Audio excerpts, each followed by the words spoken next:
नमस्कार मित्रांनो. तर हा दुसऱ्या व्हिडिओमध्ये मी तुम्हाला आमच्या शेतातील काय काय केलेलं आहे हे दाखवत आहे. शेळीपालन व्यतिरिक्त किंवा शेळ्यांसाठी आम्ही वैरण वगैरे कसं काय काय केलेलं आहे. तर मागाचा एक व्हिडिओ टाकला होता, त्याच्यामध्ये सर्व डिटेल्स दिलेले आहेत शेडचे. हा एक आमच्या शेडच्या साईडचा व्ह्यू आणि मी तुम्हाला अगोदर सांगितले की आम्ही शेडच्या साईडने असे आंब्याचे वगैरे किंवा डाळिंबाचे हे सर्व झाडे लावले. आणि हा मकाचा फळ आहे, हा कंटिन्यू आहे. एका ह्याला जर बघितलं तर 2-2, 3-3 कंस तुम्हाला बघायला मिळते. हे एकदम कडचं झाड असल्यामुळे तुम्हाला जास्त तिथे काय दिसणार नाही. तसेच इथे आम्ही परत हे कडोळ वगैरे केलेलं आहे शेळ्यांच्या वैरणीसाठी. तर अगोदर या एरियामध्ये कंटिन्यू आमचा गिनीगोल वगैरे असायचा. तसेच खालच्या साईडला जर बघितलं तर तिकडं आहे आमचं डाळिंब वगैरे. तर मित्र आमचं डाळिंब वगैरे गेलेलं आहे. जवळपास आम्ही 100 रुपये किलोने तिथला माल दिला होता आणि तो 10 टन भरला होता. आणि त्याला फक्त 1-1.5 वर्ष झालं होतं डाळिंबाला. तर इकडचे डाळिंबाचे बाग काय डाळिंब एकदम सुकून खराब झालेले आहेत. तर ही जे मका लावली आम्ही तिथे अगोदर डाळिंबच होते, पण जवळपास 13 ते 14 वर्ष डाळिंबाची बाग होती. मी जरा वरही घेऊन दाखवतो.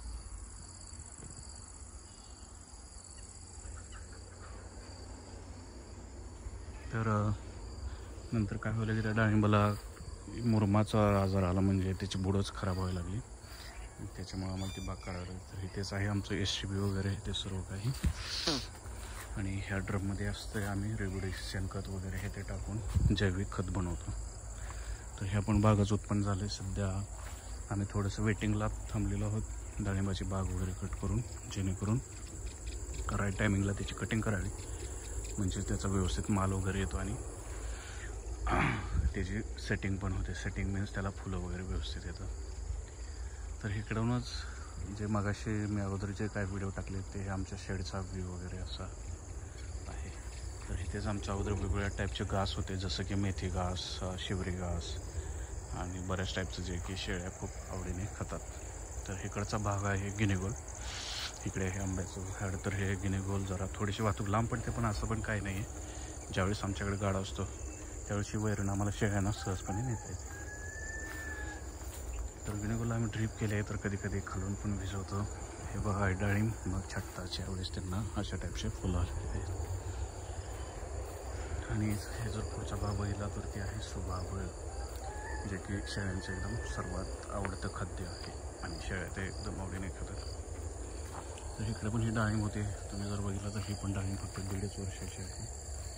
आणि ह्या पण डाळिंबीने आम्हाला खूप मदत केलेली आहे आणि उत्पन्न दिलेलं आहे. तर मित्र मी आलेलो आहे इकडे शिवरीकडच्या साईडला, आणि मला वाटतं की मी एक सेपरेटच व्हिडिओ करून त्याच्यावरती बनवलं पाहिजे, कारण काही बांधवांना मी अगोदर काय बोललो ते ऐकायची इच्छा नसेल. तरी पण चला शेतातील एक फेरफटका दाखवतो, म्हणजे एक होईल. तर इकडच्या डाव्या साईडला आहे डाळिंबा, इकडं उजवीकडं आहे शिवरीचे बाग, आणि मध्येच आमचं सगळे वॉल वगैरे ठेवलेले आहेत, जेथून आम्ही पाण्याचं मॅनेजमेंट वगैरे करतो. तर हे आहे ते एकदम प्युअर देशी केळ आहेत. आणि हे वॉल वगैरे प्रत्येक ठिकाणी पलीकडच्या पण साईडला आहेत, जेणेकरून सर्व काही जे असेल ते ऑटोमॅटिक सिस्टीम होईल. तर हा आहे शिवरीचा व्ह्यू.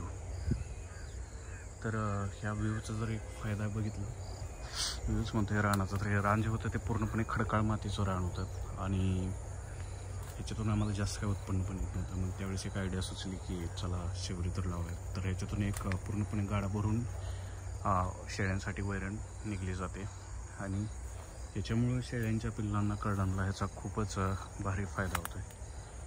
म्हणजे डायरेक्ट त्यांची तब्येत वाढते, अंगावर चकाकी येते, किंवा हे एक संप्रेरक म्हणून काम करते, जेणेकरून पटपट आम्ही हे जे काय चारा आहे तो आम्ही निम्मा कुटीमध्ये मिसळतो गिनीगोलसोबत किंवा दुसऱ्यासोबत, आणि काही पिल्लांना त्याच्यातला थोडासा जसा तसा खायला देतो. तर एकदा काय ह्याची जर चट्टी केली तर बघा एका झाडाला किती स्टंप फुटत आहेत, म्हणजे एवढे फाटे तयार होतात. आता ह्याचं काय झालं नाही, आणि हे कंटिन्यू फाटे परत आम्हाला काढता येतात. म्हणजे ह्या रानाला जर एक राऊंड जर मारायचं म्हटलं, म्हणजे कंटिन्यू एक राऊंड फ्लो होतो. जर तुमचं हे जर सर्व काही शिवरी जर अर्धा एकर असेल तर 20 गुंठ्यापर्यंत. सध्या तर आम्हाला जळणाची वगैरे काही गरज नाही, पण याचं जळण वगैरे पण होतं. तर टेक्नाला वगैरे त्या बाकी सगळ्या गोष्टीला तुम्ही त्याचा वापर करू शकता आणि बरंच काही. तर चला हे असेच शेवऱ्यांचे वैरण वगैरे टाकते.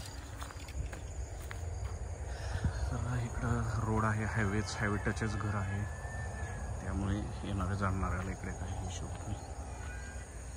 तर हे शिवरेचं नियोजन, शोभाबाईचं नियोजन असं आहे. आणि हा आमच्या घराकडे जाणारा रस्ता एकदम प्रॉपर बनवलेला आहे. इथे किती जरी पाऊस आला किंवा काय झालं तरी आम्हाला इकडे काही जास्त इश्यू होत नाही. हे बघा, हे तुळस वाढून गेले आता. काय शोभाबाईची झाडं मोठे झालेले आहेत खडचे, तर ते फुटे कात्रीने कट होत नाही, तर त्याच्यासाठी एक वेगळंच कष्ट घ्यावं लागतं, हातानेच ते तोडावं लागते. तर अशा प्रकारे आम्ही हे नियोजन केलेलं आहे. आणि सध्या डाळिंबाच्या खांदणी सुरू आहे. म्हणजे हे काय डाळिंबाचे बुड आहेत ते झाडं खांदणी करतात. म्हणजे काहीतरी म्हणतात, मला त्याचा वर्ड आठवेना, की त्याच्या मुळ्या वगैरे मोकळ्या करायच्या असतात. इथेच जांभळीचं झाड आलेलं आहे, किती मोठं झालं, 5-6 महिन्यातच 1 वर्ष झालं त्याला लावून. म्हणजे बाकीच्या झाडांपेक्षा त्याने एवढे वाढ धरलेली आहे. इकडे पण आमचं वैरण वगैरेच आहे. पुढे एक देवीचं मंदिर.